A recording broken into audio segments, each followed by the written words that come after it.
Welcome to What's the Vibe with Katie and Amy. Thank you, loyal listeners. Katie! Amy, we're back for another episode. We'll keep doing it whether the fans like it or not. Yeah, I mean, come on. Do you like it? Comment below. We need just one viral video. That's all we need. We'll get it. It's going to be the most unexpected one. So now that we're expecting this one to go viral, it will not. It won't. I heard you had an update. I do have an update. A couple of weeks ago, I talked about people's sexiest men alive. Oh, yes. And they have released the 2023 Sexiest Man Alive. Did you see who it was? I heard. Yeah. Patrick Dempsey. Yes. How do you feel about Patrick Dempsey? I think he's sexy. Okay. I'm old school Patrick Dempsey. When he did, I think it was called A Thing Called Love or something. Okay, I'm not familiar with that. Oh, it's so old. You should watch it. Okay. It's like a late 80s, early 90s movie. It's really I was cute. doing a little research to see like what he played in. And I didn't realize he started that long ago. It wasn't that long. He used to play a nerd. Really? Yeah, he's so cute. Okay. I like him. I can't picture that because everything, like I've seen him in Enchanted. I've seen him in Grey's Anatomy, obviously. Mm-hmm. He's always been like, they called him McDreamy. Like right. The hunk or the handsome one everyone is after. So, okay. Yeah, interesting. I'll try to find it for you because it's so cute. Okay, well, that was really my only update. I just wanted to share because we talked about it not too long ago, and it would have been ludicrous if I didn't say anything. It would have been ludicrous. Ludicrous. Is that your word? Oh, sorry. What is she talking about? Why are you being so weird? Sorry. So yeah, that was my update, but I do want to say really quick that I am so glad you were able to join me for this episode. Yeah, me too. You just got back from Reiki. I have not heard a single peep about how it went, so please share it with me. Share it with the Vibe Tribe. What happened? Okay, I'm going to spare no details. Okay. Here. So, we were nervous. We were scared for me to go because we were told, like, it's in someone's apartment. Yeah. And they got to come down and let you in. And that was only partially true. Okay. So, I did get there. I parked. I'll tell you where to go when you go. If you're going to go. Okay. I'm about to tell you everything. Okay. And she came down to get me, and Katie, she was wearing like the most beautiful yellow. I want to say they're called saris. Okay. It was like Indian garb. It was so relaxing just seeing really? her. Yes. Okay. And she's very tiny and very, very soft spoken. Okay. And so we go up the elevator together. We walk down the hall and she unlocks the key to what I think is about to be a full blown apartment. Right. That's what I'm like. And there. The man sits. Right, there my kidnapper sit. Right. But when she opened the door, it was like a studio. Okay. It was just one room. Mm-hmm. And there was like a couple twin beds in there that were well made and everything, just with sheets. Okay. And nice furniture, a desk. Okay. Very peacefully decorated, crystals and stones everywhere. Oh, okay. It was the vibe. Okay. So, and then she's like, okay, I'll have you get on this table. You can get under the sheet or you can get on top of the sheet, whatever you're comfortable with. So I was like, I'm thinking of myself, I'm like a comforter girl. Like I get in bed at night. Yes. So I'm like, I want to get under the sheet. Okay. So I got under the sheet. Fully clothed, right? Oh, fully clothed. Yeah. Okay. I took my shoes off. Okay. And I felt comfortable. There was a pillow and everything. And she initially, like, kind of gets these crystals ready. And then she sages me.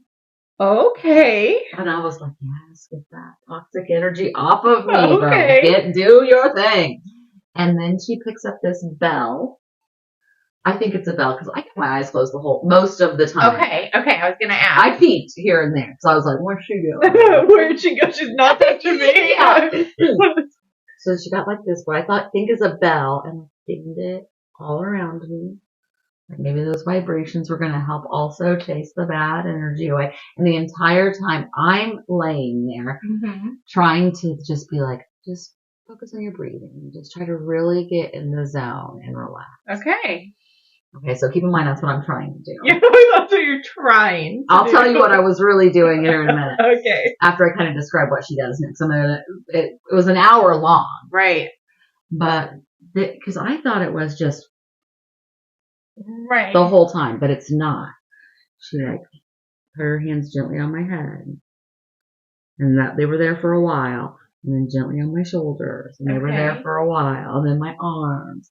So you get the picture. When she was doing that, was she like massaging or was she just like applying pressure and not moving? It was like gentle pressure, slight movement. Okay. And she was kind of making a noise. Like she was clicking? Like clicking, but ever so gently. Huh. And I forgot to say, she started this like chanting sound behind us on like a Bluetooth. Okay, I was going to ask if there was any music or any relaxing noises. Yes, there was. It was like a white noise and it kind of a very faint chant. Okay. Or I don't know how else to describe it. So she does that all the way down, like not like my private areas or anything, but like my stomach. Really? And her hands would be there for a while, my legs, my feet. Then she had me roll over and she did my back. And then at the end, once again, she sprayed something on me. I don't know what it was. I hope it was holy water. I don't know, something spiritual. And then she did the dinging thing all around me again. Okay, but here's where it gets crazy. Okay. So she's like, okay, it's complete. I'm going to have you go ahead and come over here and sit down with me for a minute. And I was like, okay. You're like, what next? Tell me, like, did you get the demon out of me? Is the bad juju gone? Like, what's going on? Kadi, when I sat down across from her, she said, I'm going to tell you in private what she exactly said. But I'm going to leave it kind of here just to protect other people's privacy. Okay. But she said, do you have and she named a specific person in my life. Okay. And I said, yeah. And she said, and you're having conflict with them? Stop. I swear on my life. And I said, yeah, that's crazy. Like, I was like, because what I didn't tell you is the whole time I'm trying to just think about my breathing, all I'm doing is literally thinking about every single person in my life. Oh, okay. And one special little person kept popping into my head the whole time. And I was like, no, stop. This is to try to like get this bad energy off of me. And she said, in the next 3 days, you'll have more peace about that and come to an acceptance about that. And then let's schedule your next session. What? And I scheduled. I'm going back. You did? Yeah. When do you go back? Next Thursday. Oh, okay. But for her to say, do you have and not everybody has that. Right. Kadi. That's weird. Especially because, like, I don't know. I'm just thinking, like, if the person who gifted us these was telling them information about you or something, but that person doesn't know. No. And it wasn't like if she would have, because I was thinking about this on the drive back, if she would have said, you're free of alcohol. Mm-hmm. She could have gotten that from my Facebook. Right. Yeah. I make sobriety posts public a lot. Or have. I haven't recently, but, she could have. Yeah. Go on a deep dive and see what's public option. Absolutely. But this conflict has not been on social media. And she said, it's really heavy. It's really heavy on you. And Kadi, it is. It is. That's wild. Okay. I'm a believer now. Really? I have goosebumps. It was so strange. I can't wait for time to continue. So when I peeked at her, because I told you I peeked a couple times, she was just like really like trying to absorb whatever was going on with me. And then the final thing that she did was like shoo it all off. Stop. I liked it. I'm going back. I had a ton of questions, but now that you told me she sat you down and she had that conversation with you, I don't even remember what they were because my mind is kind of blown because I wasn't expecting anything. Like, I wasn't expecting her to be like, is this what's creating bad energy? Could it be this or could it be this? I just expected her to do her session, bells, whatever, and then just be like, okay, we're finished. Right, me too. Man. I knew we were wrapping up because I knew it had to have been about an hour. Right. You can kind of guess time. I was thinking, after I get my shoes on and I'm telling her goodbye, I'm going to ask her, okay, so what should I be experiencing or what should I be working on? But we had like a little consultation. That is so intriguing. Yeah. I am intrigued. Are you going to go? Probably. Yeah. I don't know that I'll go super soon, but I do want to hear what happens at your next session. I'm going to keep in touch over the next couple of days and see how you're feeling. Isn't that so crazy? She told me to drink a lot of water, which I do anyway. But I think tonight after we get done filming, I'm going to go home and just take a hot bath and kind of meditate on it. Okay. I'm feeling the vibe. The vibe is peaceful and healing and trying something new. That is amazing. You've been saying all day that you're on a spiritual journey, and not even all day. It's been a couple of months. Mm-hmm. Like, even right before you were buying your house, you were like, I'm just on a journey this year. I am, yes. And, I mean, the journey continues. Yeah, I'm trying some new stuff and open to possibilities. So it was a cool experience. It was a really cool experience. I'm glad I did it. Oh, and then here's another fun fact. As it was happening, like towards the end, I thought, I probably should have bought cash because you should tip service workers, you know? So when we got done with our little talk, I said, I'm really sorry. I don't know what's wrong with me. I should have brought cash to tip you. I feel bad. Do you have a Cash App or something? Mm-hmm. And she said, actually, the person that gifted this to you tipped. Stop. Really? She said it was $88 and he paid $115 per session. Per session? Per session. We each got 2 sessions? Yeah. For 3 of us? That's a lot of money. Yeah. She said he's really trying to help me out and get the word out because I'm new to town. But we should put her name at the end because I recommend her. Okay. If you want to try something new, you should go try this Reiki because she's the real deal. Okay, that's great. When you go back, tell her that we are spreading the word as well. We're telling all of our friends, and family. I'm gonna tell Star about it. I think she would get something out of it. Oh, okay. It'd be interesting to see if she named some of Star's ailments. Yeah. Well, they'd be easy to do right now. Because she does have a scar, but. Yeah. Okay, what is your vibe? I don't even think I'm ready to move into vibes now. Isn't that like crazy? Peaceful and tranquil. You got to do it soon, Katie. Just schedule it. Okay. Because I want to hear. I think it'd be cool to have both of our takes. Was she older or younger? I'm guessing she was like. Not that it matters. No, I'm guessing she was like 30-ish, maybe. Okay.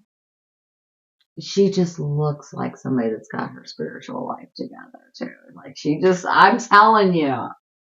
I like, aesthetics is, and I was hoping, honestly, she looked exactly like what I would hope she would look like. Really? Yeah. Okay. She was like just a very pretty, tiny Middle Eastern woman. And she had her crystals all lined up and, she put one on me, like during the session, like on my heart chakra, the one that's hurting. Stop! You gotta go, man. You gotta go.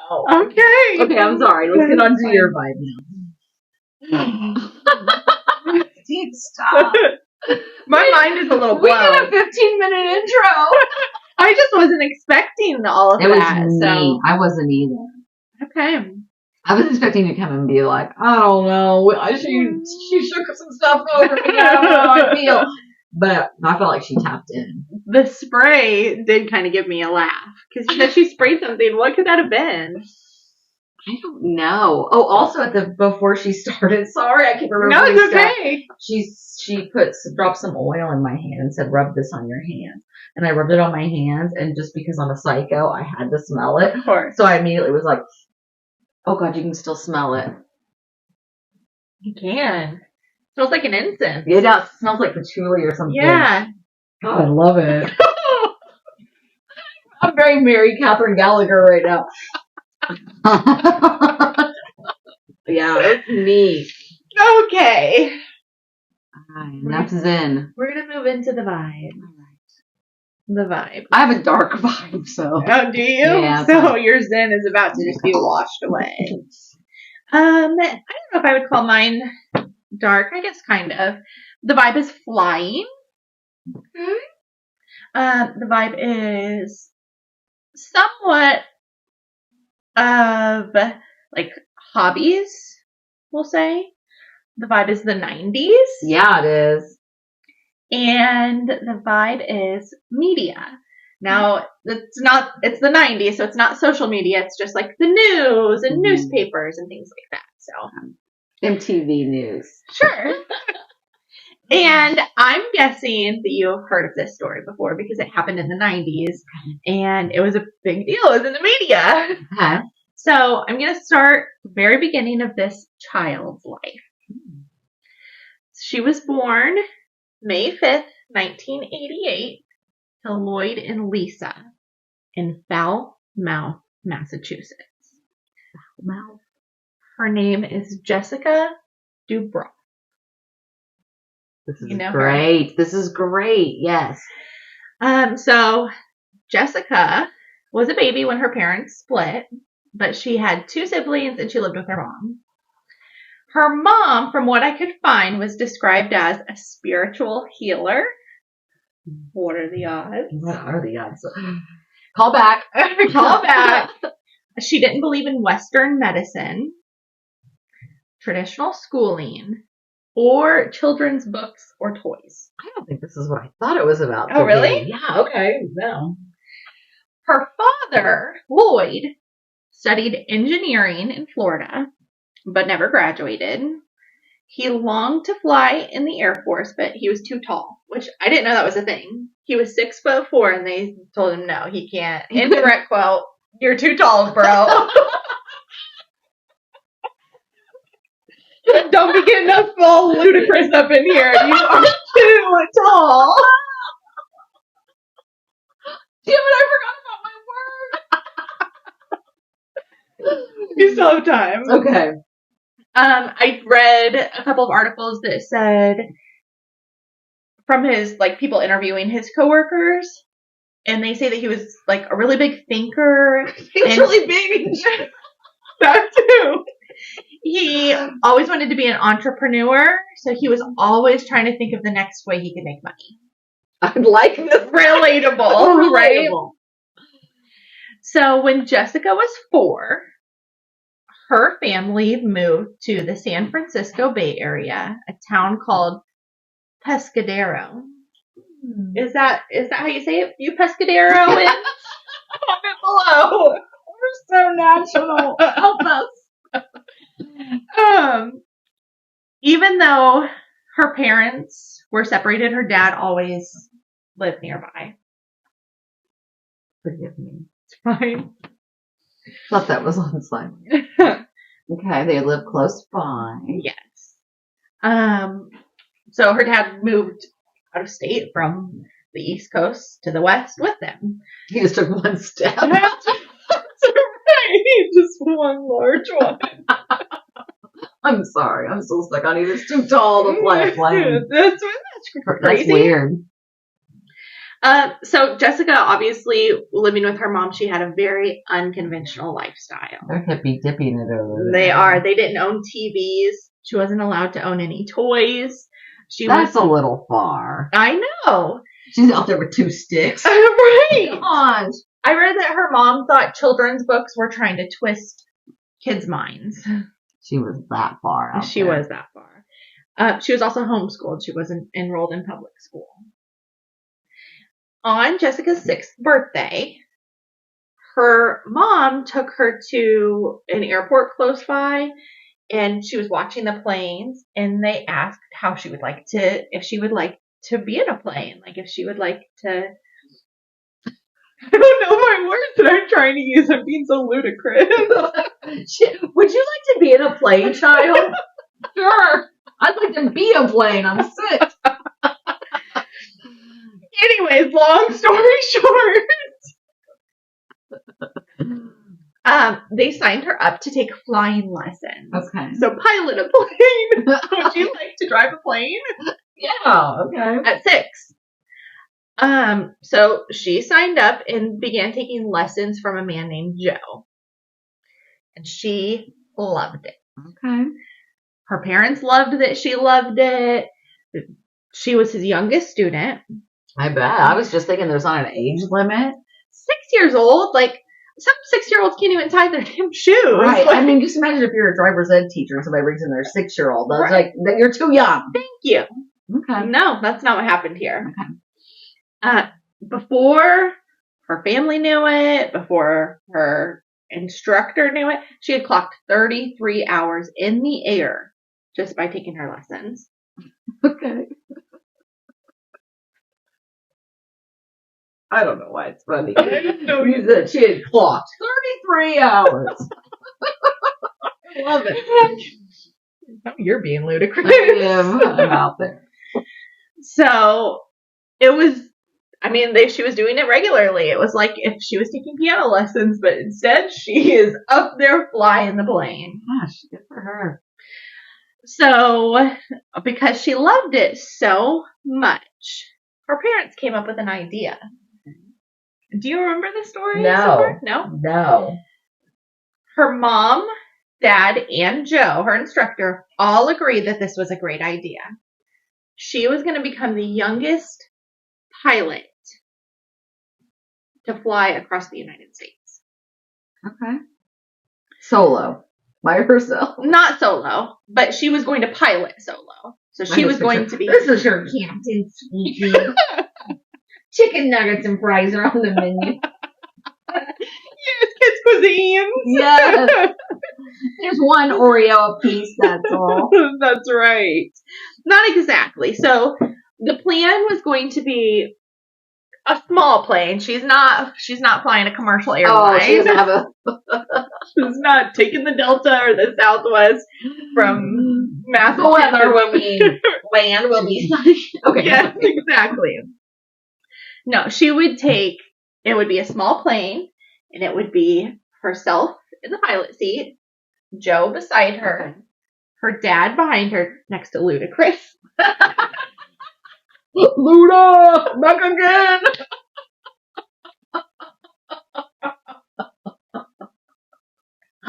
Wow. This keeps getting meaner and meaner every time. That's right. Ludacris is wild. I don't even know who's around in the 90s. What do you mean? I'm just kidding. Love. Anyways. Was her mom going? Or like her dad and her mom? No. Just her dad. So they started to plan the journey, and they called it Sea to Shining Sea. Okay. And while they were planning it, Ludacris ended up backing out. So he didn't go. Stop this. Killing me. He didn't go. So scratch him. He's out. So it was going to take a week. And it wasn't going to be from San Francisco area to the East Coast. They were going to stop along the way. Okay. So the map I looked at, it was like San Francisco. They would stop in Nevada, Wyoming. They would even make a stop in Fort Wayne, Indiana. They would go to the East Coast, down to Florida, Texas, and then back to California. Okay. So they were making a lot of stops.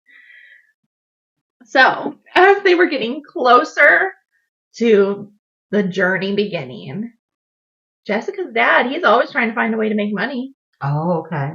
So he calls up all of the local news stations and he says, my 6-year-old about to fly across this country. Okay. And people were eating it up. Where was I? I don't know. I think it was 1997. I was, I guess, tending little babies. Yeah. Gosh, that's crazy. I don't remember any of this. The New York Times dubbed her an instant celebrity and called her spunky, freckled-faced Jessica. Oh. And of course, I'll put tons of pictures in Okay, there. I can't wait to see her. ABC News reached out to her father and offered to give him several blank cassettes, and a video camera to record the flight. And he happily accepted. Yeah, he did.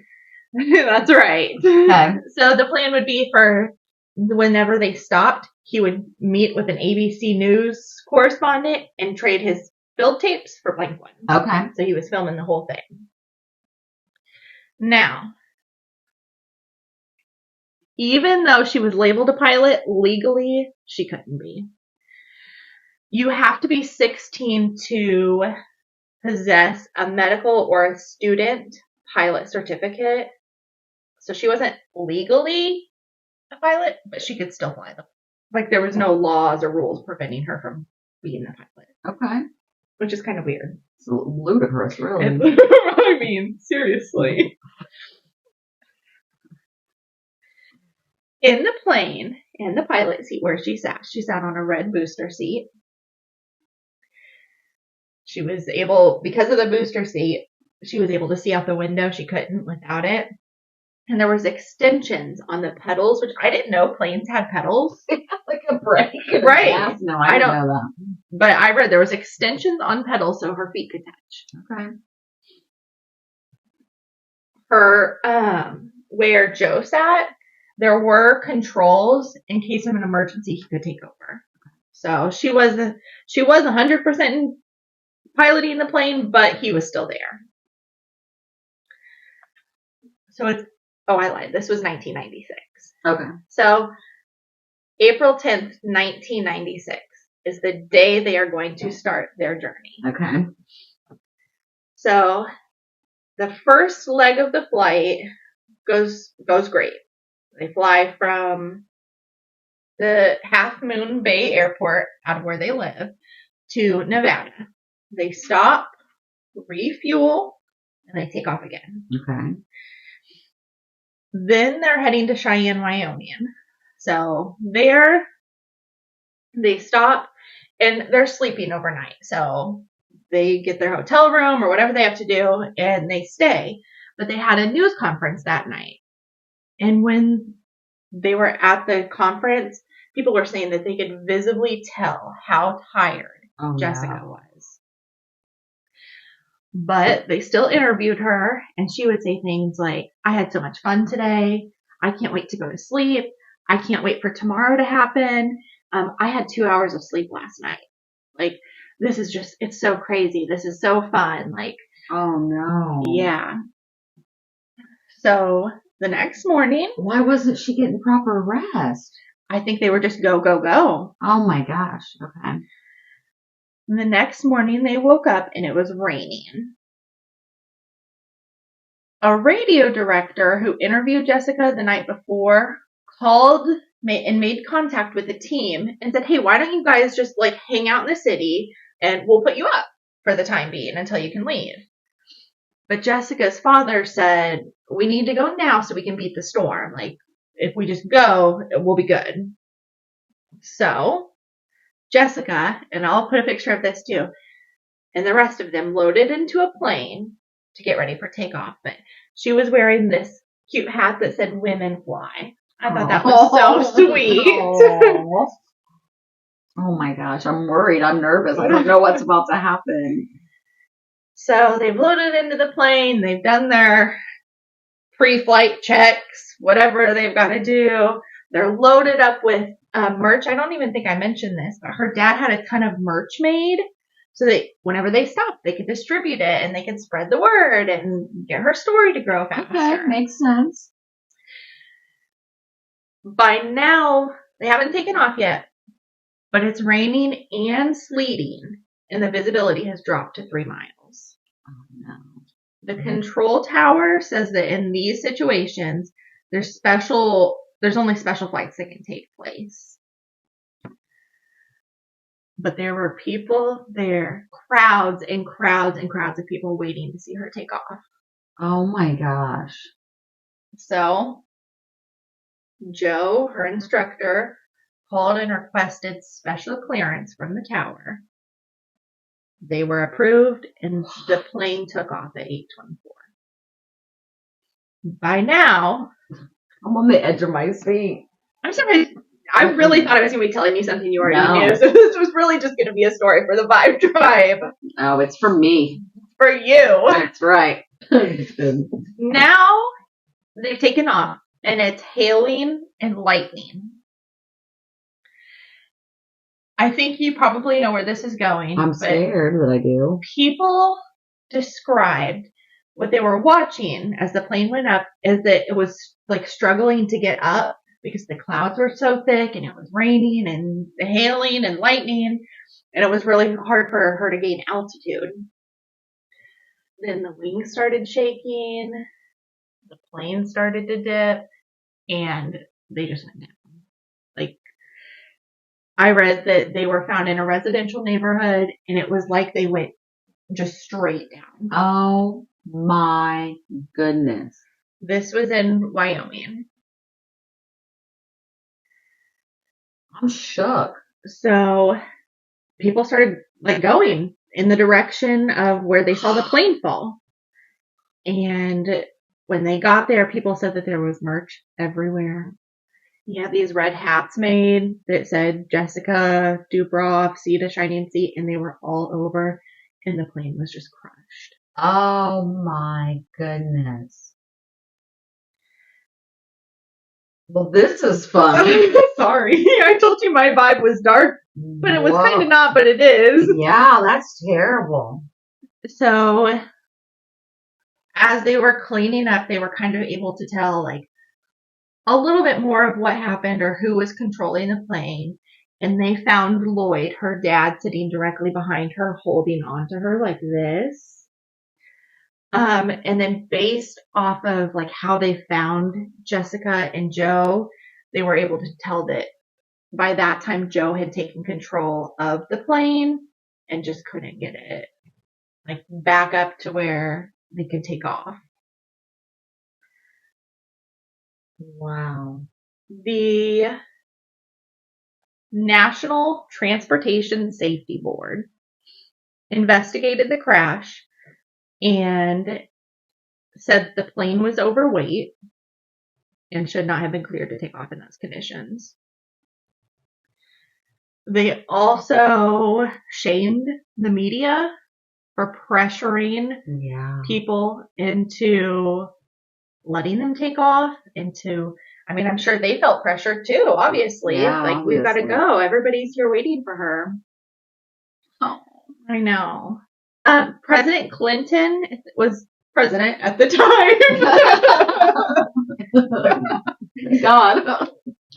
And as part of the Federal Aviation Reauthorization Act.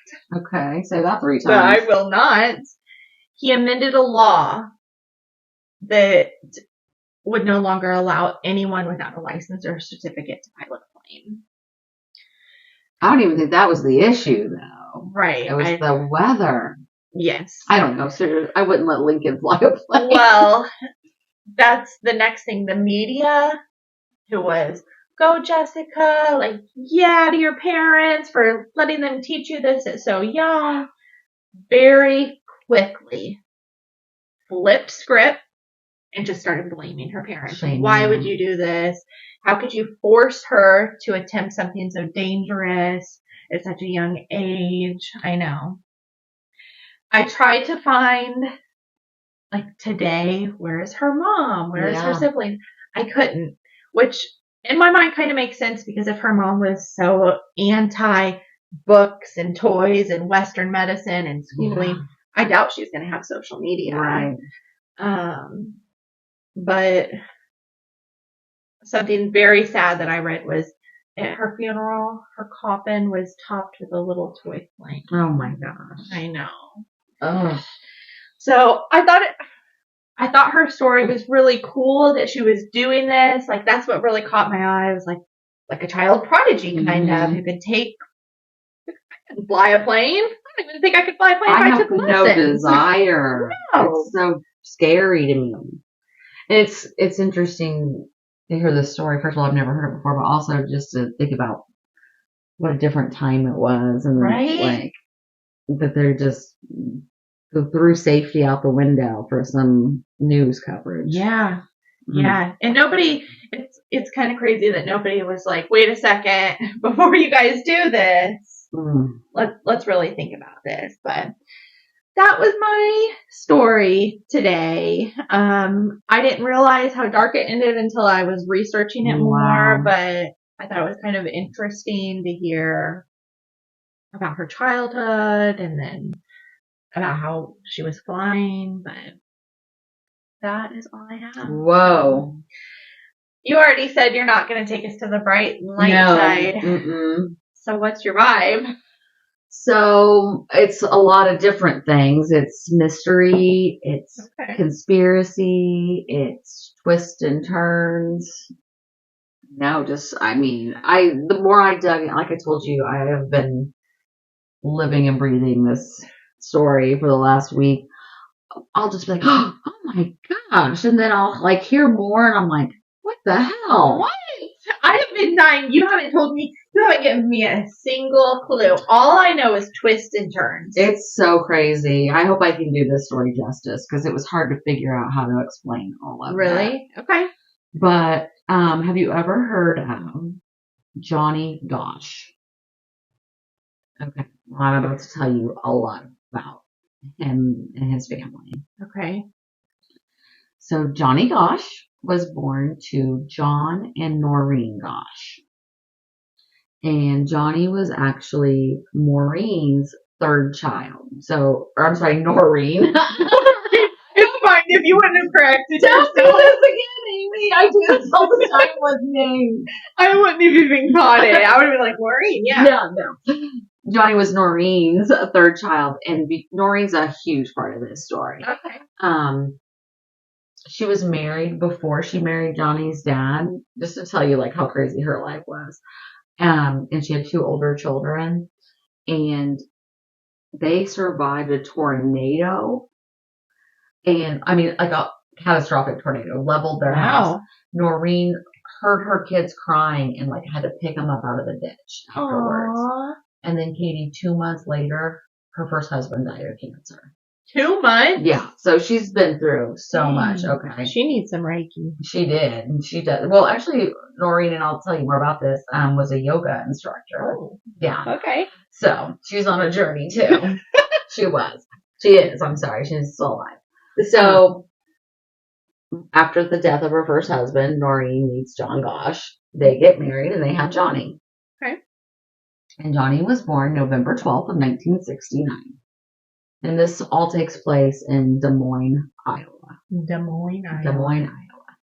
And Johnny was just a normal kid. He had a paper route and a wiener dog. He loved his little wiener dog's name was Gretchen. Gretchen. Okay. Fun name. So now I'm going to bring you up to August of 1982. Okay. And Johnny's 12. And they start getting phone calls about every single night at 1:30 in the morning. And John will answer, the dad. Uh-huh.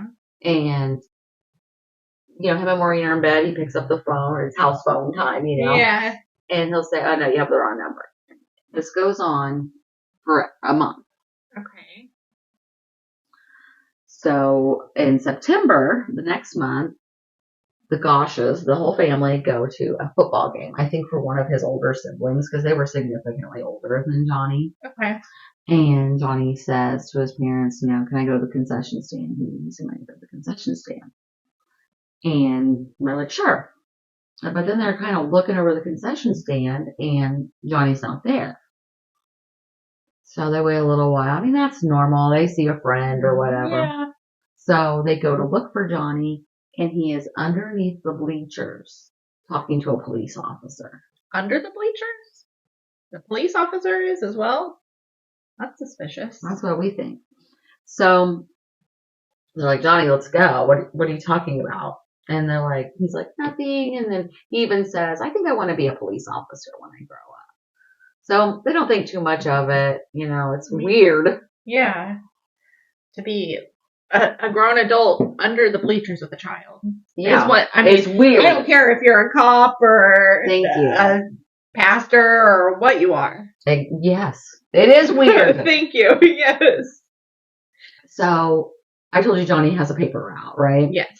So they don't even have paper routes anymore, I don't think. No, not really. But this is 1982, and when you have a paper route, you have to get up like super freaking early, like 5 or 6 a.m. Go to the corner or wherever the papers have been dropped off in bundles, get your papers and deliver them. So when Johnny does his paper route, his dad always goes with him. Oh. But September 5th, 1982, the night before, Johnny asked his parents, can I do the paper route by myself tomorrow? I know how to do it. I can do it. And Noreen said, no, it's too dark. It's too early. Yeah. Wake your dad up and your dad's going to go with you. I'm kind of surprised that he went with him. Just for it being the time. Like. Right, I know. Yeah, kids were allowed to wander the streets in 1982 for sure. So the next morning, though, Johnny does not wake up his parents. He just goes on his paper route with his little wiener dog. Oh, he takes his little wiener dog. Yeah, with him? He takes his wiener dog. Okay. So he goes to the drop off where the papers bundles are dropped off to get his papers. And there's other paper boys out. You know, one might go to this neighborhood, one might go to that neighborhood. Yeah, that makes sense. As Johnny's going to get his papers, a man pulls up beside him and asks for directions. Okay. To a location that's 20 blocks away. 12? Right. So Johnny does his best to give him directions and heads on down to the paper route. Or to the drop-off spot. Okay. And he runs into a little friend down there, and they're looking at the car. The guy that asked for the directions turns his dome light on and off 3 times. That's weird. And Johnny says to, indirect quote, to the other paper boy, that guy's weird. Oh. And he ends up circling around the block, comes back by, and is trying to ask Johnny for directions again. What? When a grown-up comes out from somewhere else. Okay. And Johnny says to the other grown-up that's like maybe one of the kids' dads, hey, that guy needs directions and like, can you help him? So the other guy talks to him for a minute and then he leaves. Johnny starts heading down to where he delivers his papers and is gone. Gone. So the Gosches are home sleeping. Have no idea what time it is. Have no idea that Johnny's gone. Right. So their phone starts ringing and John answers it, John Sr., and it's one of the neighbors. And he says, where's Johnny with the paper? Did he oversleep or what's going on? So John Gosch goes, looks, he's not in his room, finds his little wagon with his papers, and Gretchen. Aww. Like Gretchen's tied to the wagon, and Johnny's just gone. Oh, no. So John Gosch delivers the papers. Stop. Mm-mm. He doesn't panic or go looking for his kid. He's like, gotta get these papers out before my neighbors are ticked. Yeah. That's ludicrous. Thank you. I'm sorry, but it is. So, and then I guess he's kind of probably looking for him while he's doing it, I guess, and asking the other paper boys, have you seen John? I don't know. All I know is this man delivered the fucking papers. I don't. Okay, I wasn't alive in the 80s, so I am well aware it was a different time. I don't have kids, but I do have little sisters. Mm-hmm. I'm sorry. Give up. Newspapers.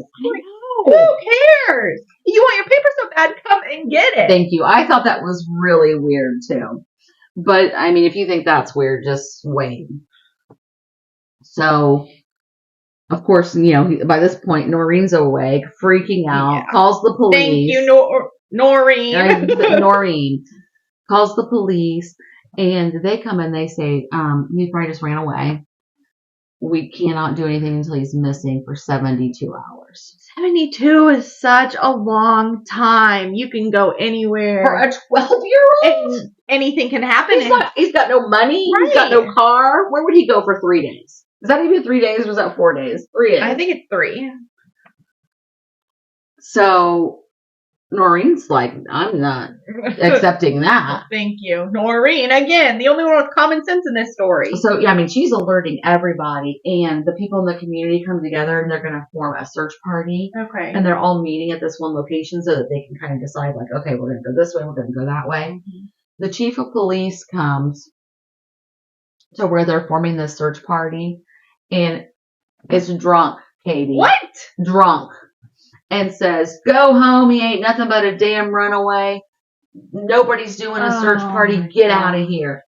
So the people that had met went to Noreen's house and was like, why did you call off the search? Why did you send the chief to call off the search? And she's like, what? I'm sorry. I have questions on how this man is the chief of police. Yeah. I guess it was well known that he was a drunk. Man. But it's even worse. Free search dogs were offered. Like, oh, this company called and said, we'll bring our search dogs in, no charge. Well, the chief refused. What? Refused.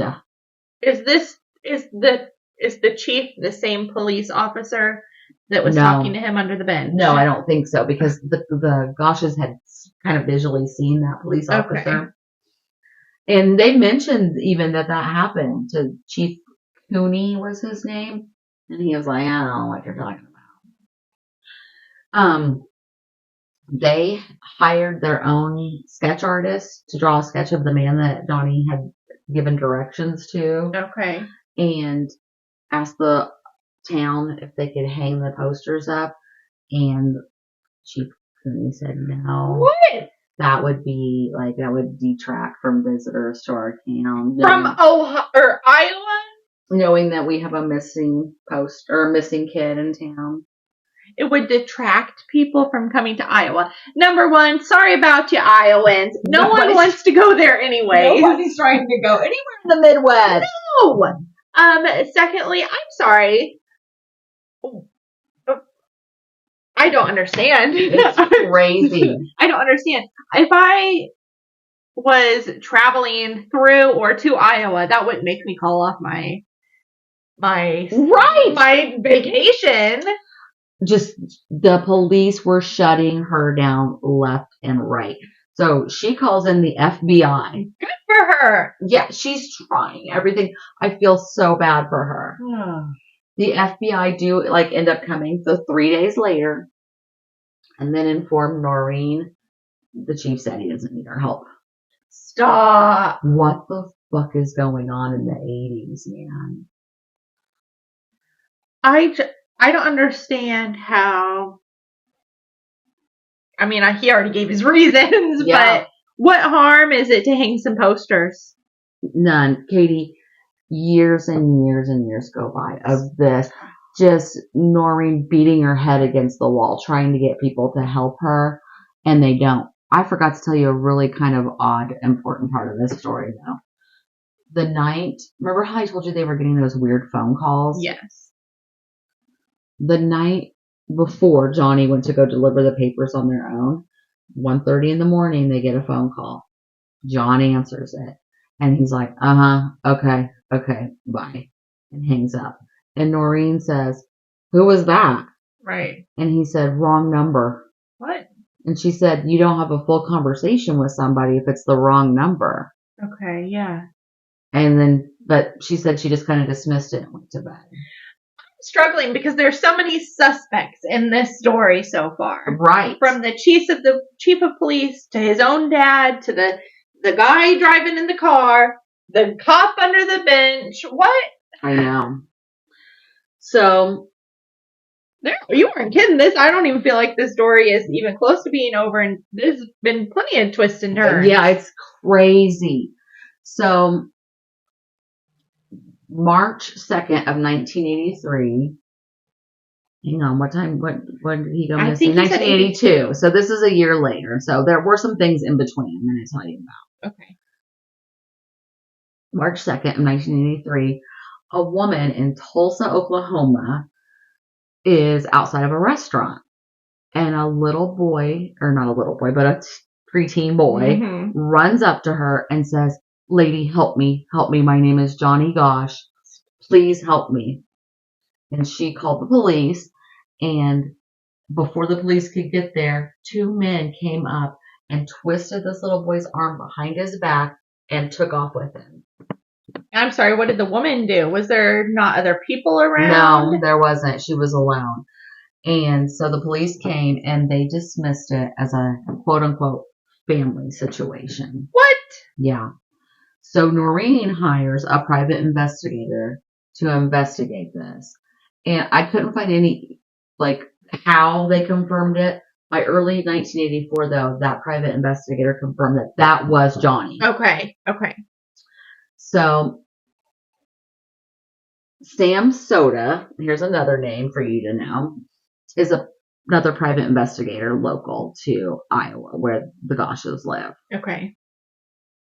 He calls Noreen into his office and is telling her, I'm trying to help investigate Johnny's disappearance as well. And an informant that has told me that another 12-year-old boy will be kidnapped the second week of August. What? How does an informant know that? And what? So, guess what? Locally? Yeah. Another boy's kidnapped. Yes. Are you kidding me? Yeah. Yeah? No. Yeah, it's facts. No, I'm not kidding.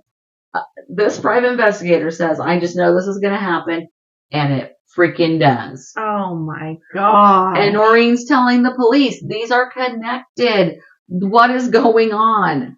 The police are still not willing to help? No, never. The entire time all this is going on, and Noreen is starting to make a stink. Like, she's calling press conferences. She's saying, no one will help me. My son has been kidnapped. He's been spotted in Oklahoma. I could get him back if I could get some help. And it's just not happening. And this entire time, they're getting threatening phone calls. The Gosches are. Saying what? From who? I don't really know what, but drop it or else type thing. Okay. So, July of 1985, a woman was shopping at her local grocery store, and this is in Sioux City, Iowa. Okay. So, kind of back in Iowa. She gets a dollar bill that says, handwritten on it, I am alive, Johnny Gosch. Aww. So, they get that dollar bill. They have the handwriting analyzed and confirm it was Johnny. Oh my gosh. February 14th of 1988, Noreen goes out to her mailbox and checks her mail, and there's a letter. From Johnny? From Johnny. I'm sorry, what? It was typed, and so they couldn't do a handwriting analysis on it, but Noreen is convinced that it really was from him. And it said, basically, I'm going to summarize, they're never going to let me come home. They've changed the way I look. Aww. I love you. And it was signed, Love Your Son, Johnny Gosch. And that signature was what convinced Noreen that it really was from her son, because his dad's name was John too. Right. So he would always put, Love Your Son, Johnny Gosch. Okay. So she was really, really, really convinced that it was from him. So in 1989, 21-year-old Paul Benassi, he's just this kid from this town, and he's gotten into some trouble. I mean, he's not a kid, he's 21. Yeah. He's gotten into some trouble, and he tells his attorney that he had been abducted into a sex ring as a child. Okay. And he was with Johnny Gosch. Stop. Oh my God. He had been forced to participate in the kidnapping. And this attorney calls the Gosch's house and gets John Gosch. What? fine. He's just gonna be delivering papers. Who cares about the kid? So I'm so mad at him. So John goes to the prison or the jail, wherever this Paul Benassi is, and doesn't tell Noreen about this information. Why? I don't know. So he goes and he talks to him, and he's so unbothered by what this person is saying. He fell asleep. What? How do you fall asleep? He's gonna take a little cat nap while the person is confessing he kidnapped my son. Just please get to the part where the dad had something to do with it. So I know. I wish I could tell you the ending of this. So eventually Noreen finds out about Paul Benassi, and she gets it with her attorney, and John goes too. Just kind of surprises him at the jail. Oh, okay. And is like, okay, tell me your story. Tell me what happened. And we might be able to find some clips of her. I just love the way she presents herself, the way she talks. I don't even know how she's getting up out of bed in the morning. Right. I don't know how she's still married to this man. She's not. Okay, good. She's not. So Paul Benassi tells Noreen things that he only could have known if he was with Johnny. Okay. Johnny had a birthmark shaped like, I think, South Africa. Okay. On his chest. He mentioned that. And that was in the papers, though. So you or I could have known that. But he knew things like he had a scar on his tongue and a burn scar on his lower leg.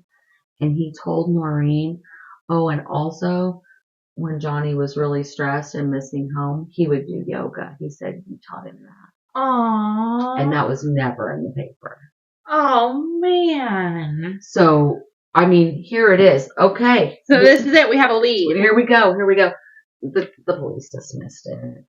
There's nothing to do here. So, further, Noreen learns that when John Gosch originally went to meet with this Paul Benassi, he had another woman with him. Oh my gosh. That he introduced as his wife. Stop. And about 20 other people, just guards, random people. This is my wife. All thought they were like, Noreen. Who's Noreen? So obviously they end up getting a divorce. If this isn't weird enough. I mean, yes. Noreen Gosch has had to testify the case under oath. I'm not really clear about why. I'm assuming related to this or the investigation with this. And she is asked, when is the last time you saw Johnny? I would assume she's going to say bedtime the night before he went missing. Well, then you're going to be shocked to hear that according to Noreen, one morning in March of 1997, so he would have been like 26 years old, she was awakened around 2:30 in the morning by a knock at her apartment door. Waiting on the other side of that door was Johnny Gosch. Oh, I'm sorry, now 27, with an unidentified man. Johnny and another man are at her apartment door in the middle of the night. Uh-huh. And he's now a grown man. And this is 15 years after he's gone missing? Yeah. Ish, yeah. She said that I think this is basically a direct quote. She was like, the eyes don't change. As soon as I looked at him, I knew that was Johnny. So she said, we talked about an hour or an hour and a half. He was with another man, but I have no idea who the person was. Johnny would look over to the other person for approval to speak, says Gosch. He didn't say where he was living or where he was going. The night that he came here, he was wearing jeans, a shirt, and had a coat because it was March. It was cold, his hair was long, it was shoulder length, and it was straight dyed black. I have so many comments and questions, theories, ideas. So according to this, he basically said I was kidnapped into a sex trafficking ring, a very elaborate one. I'm in danger. They used me, and when I got too old, they kicked me out on the street. If I say a word or name these very powerful people, I'm dead. Right. I just wanted you to know I saw you on TV. Thank you. I love you. Basically, you're never going to see me again. Okay, questions you're not going to have the answer to, but let's just talk this through. Why not? Why lose contact with your family? Don't say anything. I mean, if it's really going to come down to that, don't say anything. Nothing happened. You ran away, but you're home with your family now. I don't know. I think they thought it was too risky, and how high profile the case was. People were going to be demanding answers. This is just my personal theory. People were going to be demanding answers, and it was just too dangerous. What? And she didn't tell anybody? Like she was scared? Yeah, she didn't tell anybody for years because he asked her not to. And the only reason that she eventually said, because she was under oath. So that's basically the end, but let me just tell you this. On September 1st of 2006, Noreen reported that she found photographs left at her front door, some of which she posted on her website. One caller photo shows 3 boys bound and gagged. People are still leaving this sick shit at her door.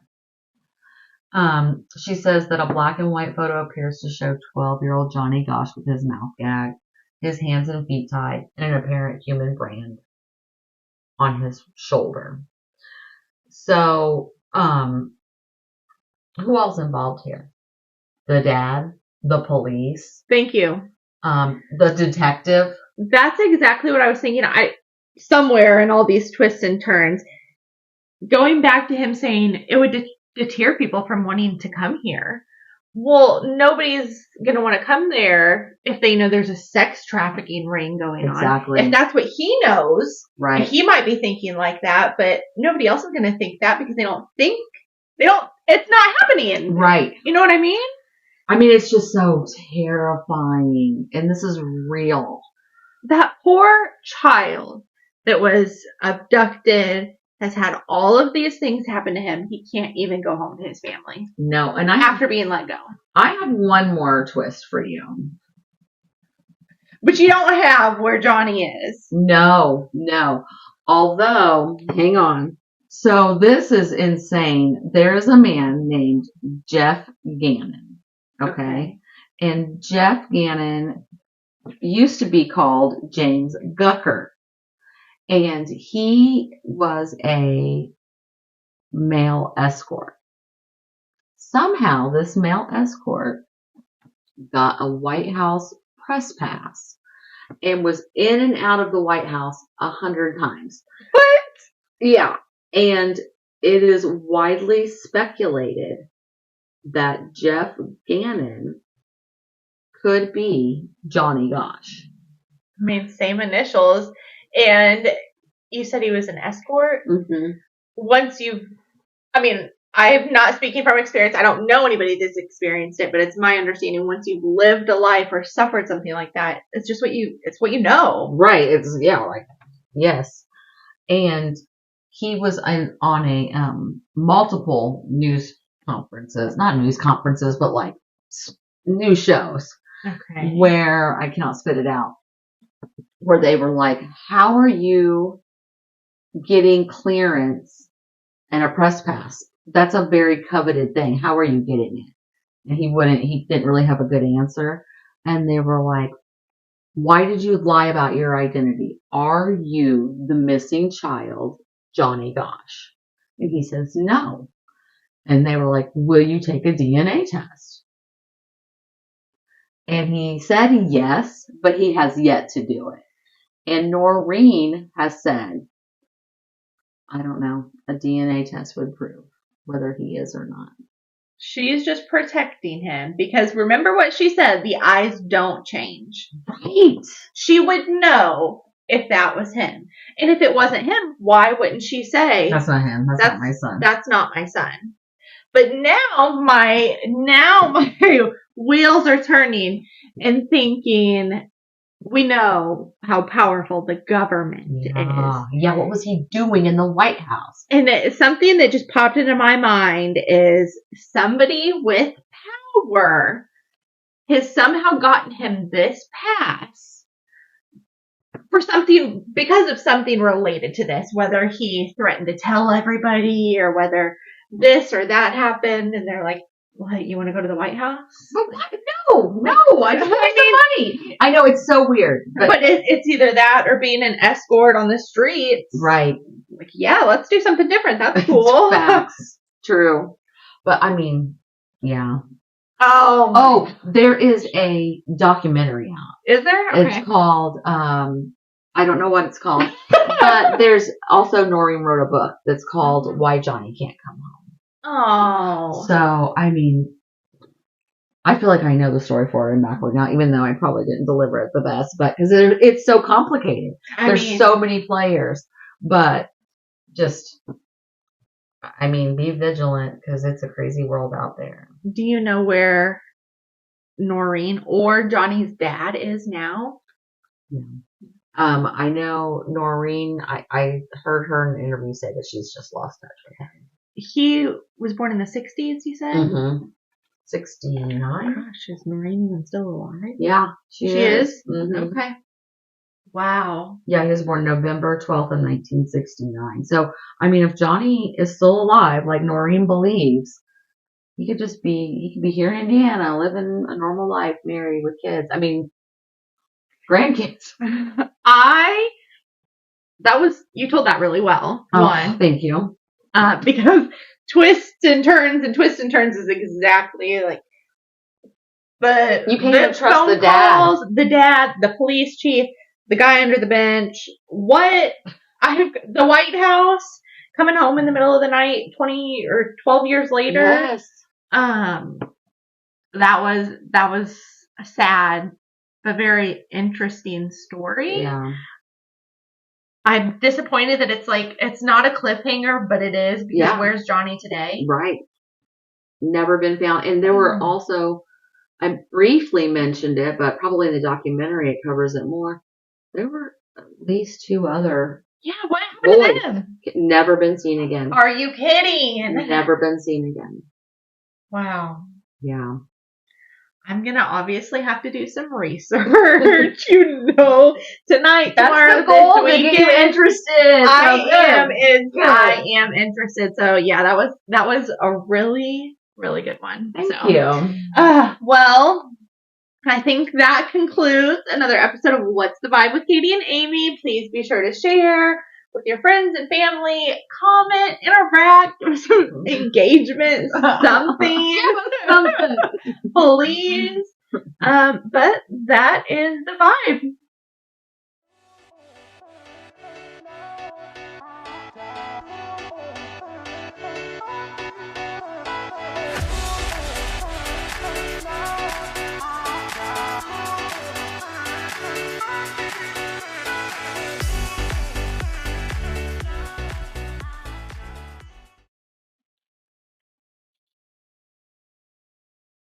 Okay, I can work with this. Okay. I can work with this. I